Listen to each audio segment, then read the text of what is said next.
These are the cables at Yosemite's Half Dome.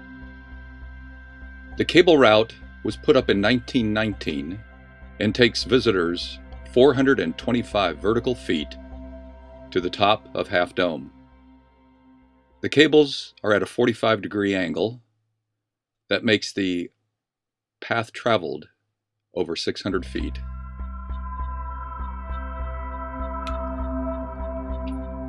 It's a two-way system. People going up move over for people coming down. Visitors are suggested to be at the cables before 11 a.m. to avoid waiting in a line to go up the cables. There are only two rules at Half Dome. Number one, you need a permit. Number two, you can't camp on top. Don't expect to see a ranger checking your outfit or your fitness. You're free to do it. There are no rules.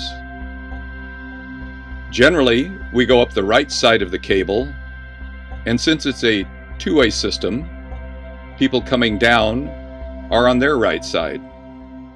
Simply move over and let people pass.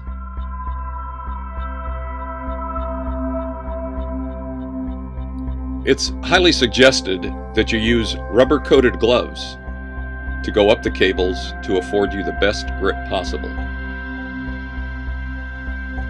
The cable can get pretty warm during the summer, and if weather moves in, the cable can get rather cold. Even though there may be discarded gloves at the base of the cables, they're really not recommended. They're oversized, missing fingers, and have been there many, many days waiting for you. Look for mold on the insides.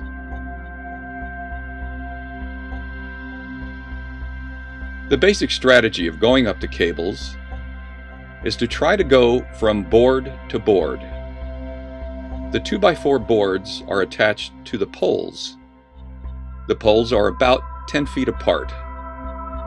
That means there's over 68 poles from bottom to top.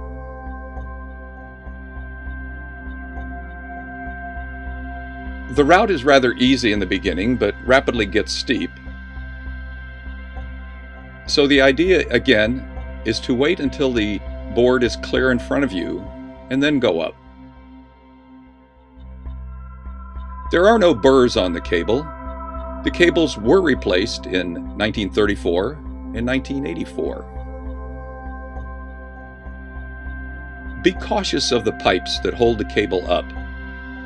They're merely resting in holes drilled into the granite about 4 to 5 inches deep. They'll come out if you pull up vertically on them. If that happens, just push it back in. Try to pull down the cable, not up on the pole. Occasionally, the 2x4 boards might be missing. Indications are that, although you can't camp on top, people might be taking the boards for firewood. Not good.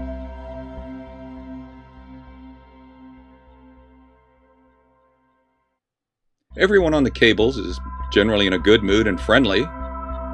Make sure everything is secured on your pack. A lot of water bottles fall down, as do a lot of cameras. It's suggested that you bring a small credit card digital camera, not an oversized SLR camera. Put a strap on the camera and put it around your neck. If you'd like to take photos, make sure you're anchored securely with your foot up against a pipe or the board, and shoot away.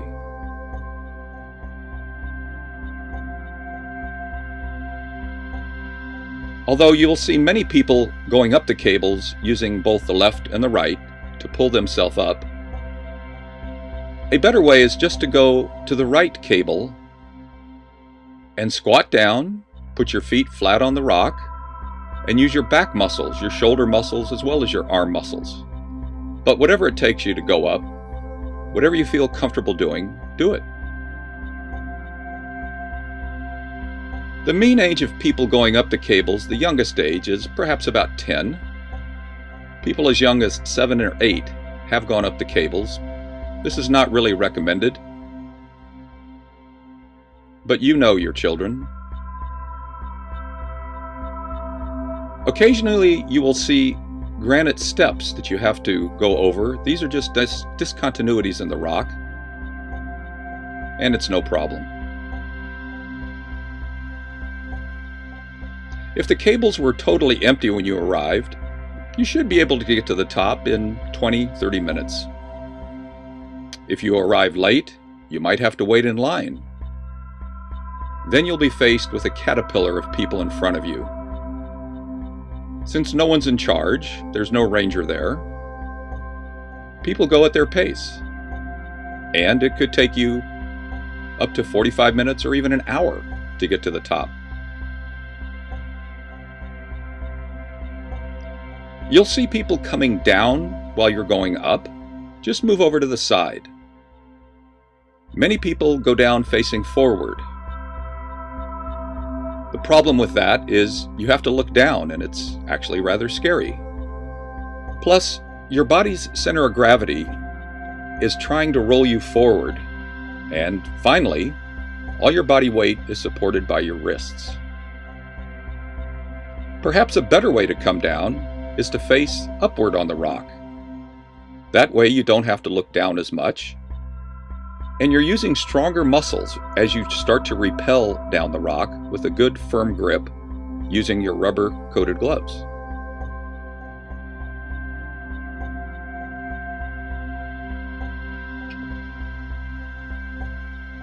Although the cable route was put up in 1919, the first person actually to get up to the top of Half Dome was George Anderson. He did it on October 12, 1875.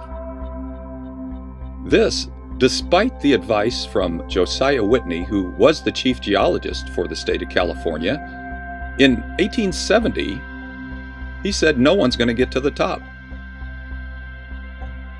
George Anderson used a method by drilling holes into the granite with a steel bar and a sledgehammer. He crafted small 6 to 7 inch steel spikes with an eyelet at the end of each one. As he ascended, he would drill a hole, put a wooden peg in the hole, and then force in his steel spike. He would stand on it, get as far as he could, and drill another hole. This process continued for about 50 spikes as he needed them. He then attached a rope to the eyelets, and he tied knots in it, spaced such that climbers would have an easier route to the top. At 3 o'clock on October 12th, he made it to the top. His idea was that if he could get people to the top, he could give tours. And he could charge for those tours. In fact, he even had dreams of building a hotel near Half Dome. He even had plans to build a wooden staircase all the way to the top of Half Dome. None of those took place. Sally Dutcher was the first woman to go up his rope system, and it's believed John Muir was the 9th person to the top. Muir wrote about his trip and said what a wonderful experience it was to be on top of Half Dome.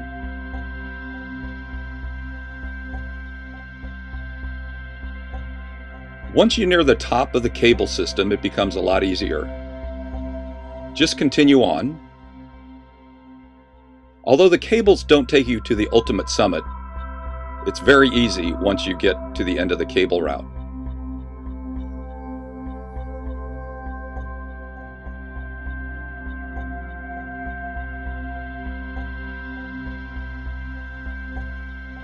Some days there'll be a line, even waiting to come down.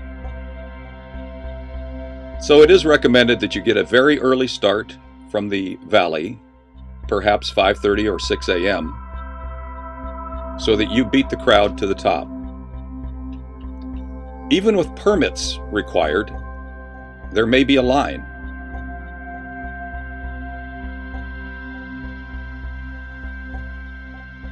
The cables are only up from approximately mid-May to mid-October. The reason for that is the heavy snows and avalanches would bend the pipes and destroy the system. So the Yosemite Trail crew removes those until the next season.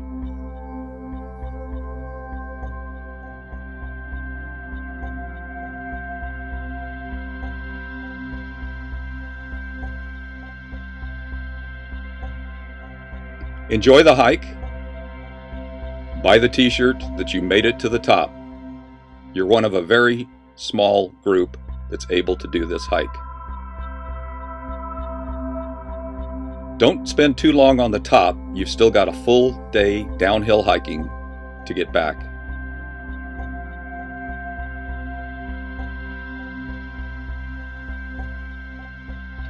Carpe diem. Seize the day.